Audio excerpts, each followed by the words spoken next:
Je vais vous présenter dans cette session la verticalisation qualité de notre logiciel Casepoint. Casepoint est édité par la société Ivactis et fonctionne entièrement dans l'environnement Microsoft SharePoint 2010. Donc, quand vous installez notre application SharePoint, vous avez un site qui est automatiquement créé dans SharePoint avec donc, comme vous le voyez ici, une page d'accueil par défaut qui est composée de 3 voire 4 parties. Donc la partie supérieure ici avec un lien vers notre présentation en ligne, donc l'aide en ligne sous forme vidéo de Casepoint Qualité. Ensuite une partie ici avec les tâches utilisateurs, donc les tâches à traiter par l'utilisateur connecté, tout ce qu'il a à faire sur la documentation. Une partie inférieure avec les documents qui ont été récemment publiés dans la GED. Et enfin à droite, l'ensemble des utilisateurs du site. Avec donc les groupes approbateurs, responsables, vérificateurs, visualiseurs, qui sont définis par défaut quand on installe Casepoint. À présent, la partie gauche, avec ici une barre de raccourci vers les documents, qui est composé de deux parties cette fois. Donc la partie, quand on clique ici, documentation qualité, qui va nous permettre d'accéder au document de plusieurs manières. Et enfin ici, à traiter, je suis destinataire, qui va permettre d'intervenir dans la gestion documentaire, donc à la fois en fonction de ce qu'on a à faire, et de retrouver aussi tous les documents qui nous ont été diffusés dans la rubrique je suis destinataire. La navigation dans la documentation qualité se fait de deux manières.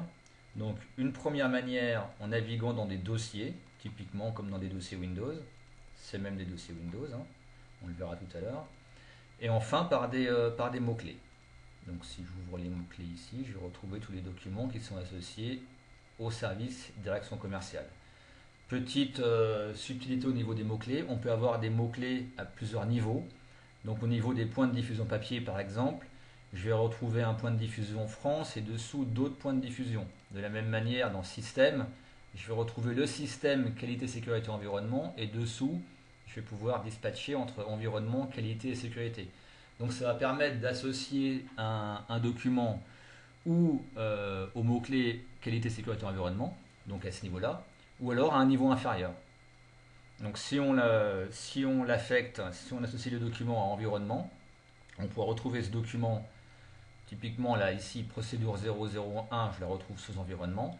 Si je clique sous procédure, sous qualité, sécurité, environnement, je retrouve aussi procédure 1. Donc on va la retrouver à plusieurs niveaux. Donc des raccourcis vers des mots-clés et une arborescence par dossier. Alors pour créer un nouveau document, on choisit un dossier ici, et là on a deux manières.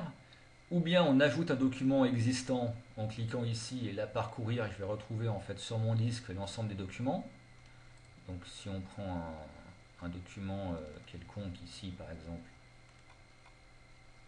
donc là je retrouve mon document, je renseigne les mots-clés qui vont bien. Donc ici au niveau des mots-clés, j'ai deux manières pour les insérer. Ou je connais le début de mon mot-clé, donc service, je sais que ça va être la direction commerciale. Donc je tape les premiers caractères, il me propose tout ce qui commence par direction par dire. Hein. Et là je retrouve donc direction commerciale. Si je tape direction, ben, là j'ai tout le terme que j'ai saisi qui devient jaune. Ou alors je peux cliquer ici et là il me propose en fait l'arbre avec les différents mots-clés. Là je peux en sélectionner évidemment plusieurs. De la même manière dans processus, pour les systèmes, donc là on va l'associer à qualité, et pour les points de diffusion.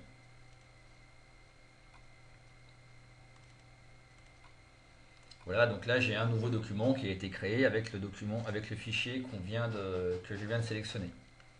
La deuxième méthode, c'est de créer un document à partir d'un modèle.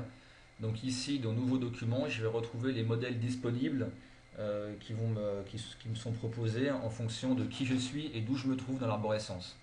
Donc en fonction du dossier que j'ai sélectionné ici. Donc là, si je crée une nouvelle procédure, l'avantage ici, c'est qu'en un seul clic, donc il m'ouvre Word et le modèle de document procédure. Là, je vais pouvoir lui donner un titre.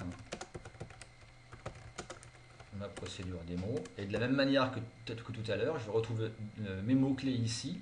Donc pareil, si je tape dire, je vais retrouver les directions. Ici, donc je vais pouvoir saisir pareil. Pareil, de la même manière, hein, si je clique sur le bouton à droite, je retrouve l'arborescence. Et pareil pour les procédures, les points de diffusion papier.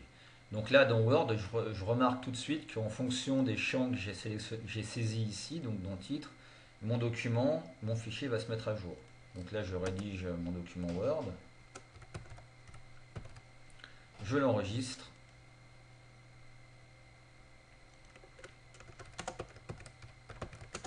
Donc ça, c'est vraiment de la même manière que si on travaillait dans l'explorateur.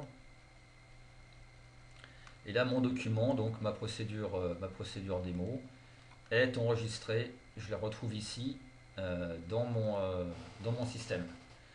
Donc maintenant qu'on a fait ça, ben, on peut terminer la rédaction du document si on n'a pas fini, de le rédiger. La version par défaut, donc c'est 0.1. Quand on crée un nouveau document, il va être en 0.1, 2, 3 en fonction du moment. À chaque fois qu'on le modifie, l'indice mineur va s'incrémenter. Et à partir du moment où le document va être publié, l'indice majeur cette fois sera incrémenté. Donc à partir du moment où on le publie, il passera en 1.0. Donc là, si j'ai besoin de le remodifier, ben, je clique ici. Là, je retrouve mon document. Hein. Très rapidement, je le retrouve. Je peux le modifier dans Word. Et maintenant, une fois que j'ai fini de le modifier, donc la sécurité, là, il est associé donc au système sécurité financière. Si je clique ici dans Système, sécurité financière, je retrouve mon document. Et de la même manière, si je clique sur Autre, je le retrouve aussi. Hein. D'où l'intérêt des mots-clés sous forme arborescente. Et donc ce document, j'ai fini de le rédiger, je l'envoie dans le workflow d'approbation. Donc là, je mets un commentaire comme quoi j'ai terminé la rédaction.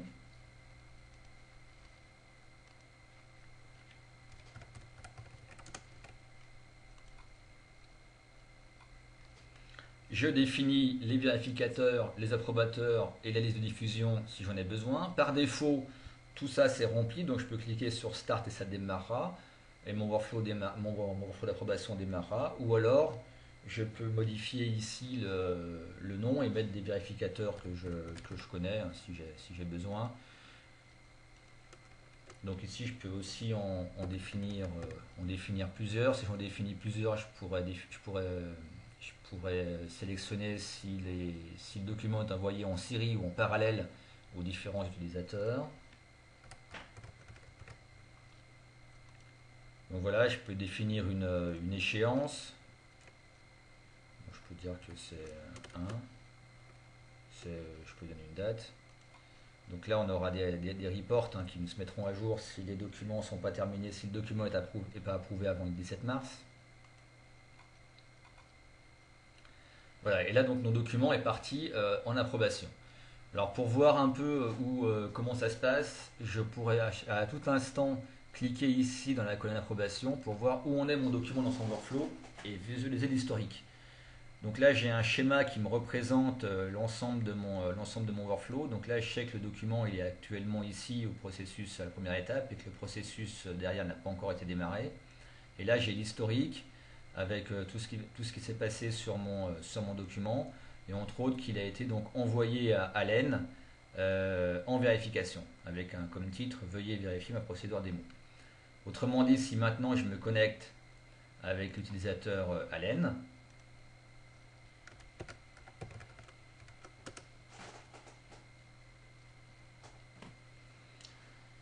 donc ici, dans les documents, dans ses tâches utilisateurs, il retrouve le document qu'il a à traiter. Donc ici, il a le formulaire de workflow. Il peut accéder aussi donc à la procédure en cliquant ici, et là il va la retrouver dans Word. Lui peut évidemment la modifier. Une fois qu'il l'a vérifié, qu'il l'a lu, il dit que c'est OK et il clique sur vérifier. À partir de ce moment-là, c'est donc l'utilisateur Perry, l'approbateur, qui va avoir à valider le document, à approuver le document.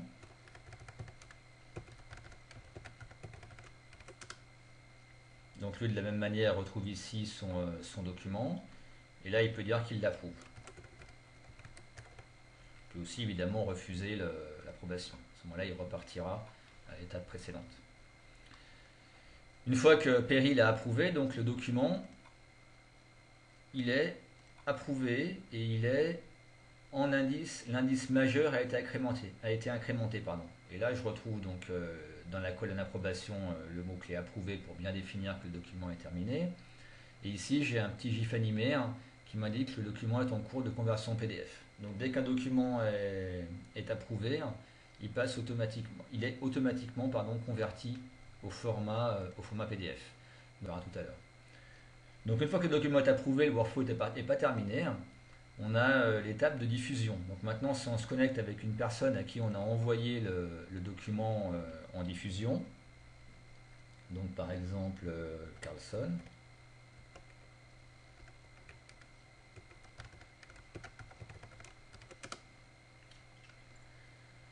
donc lui, il va retrouver dans ses documents à traiter veuillez accuser réception sur ma procédure démo.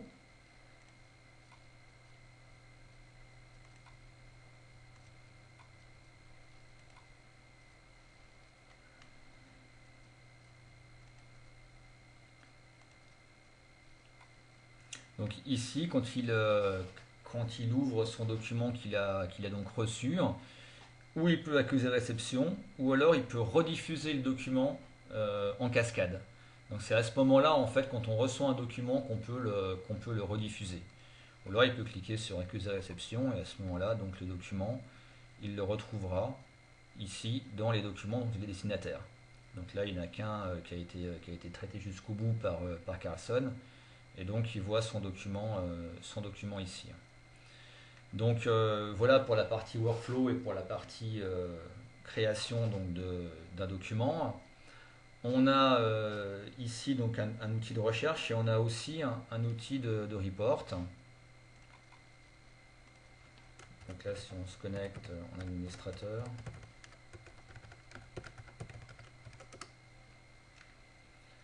donc on a ici dans l'onglet report un ensemble de reports au format Excel dans notre cas, qui permet donc d'accéder rapidement à tous les documents par système. Par exemple ici, on voit qu'on a 5 documents environnement, un document environnement sécurité, etc. On peut avoir des graphes dessous. De la même manière ici, on a un autre document par service. On retrouve ici les services et le nombre de documents par service. Donc là, finalement, c'est ni plus ni moins que de l'Excel. Donc on va pouvoir créer autant de reports que l'on veut à ce niveau-là. Donc voilà pour la présentation de CasePoint CalDoc. Merci beaucoup.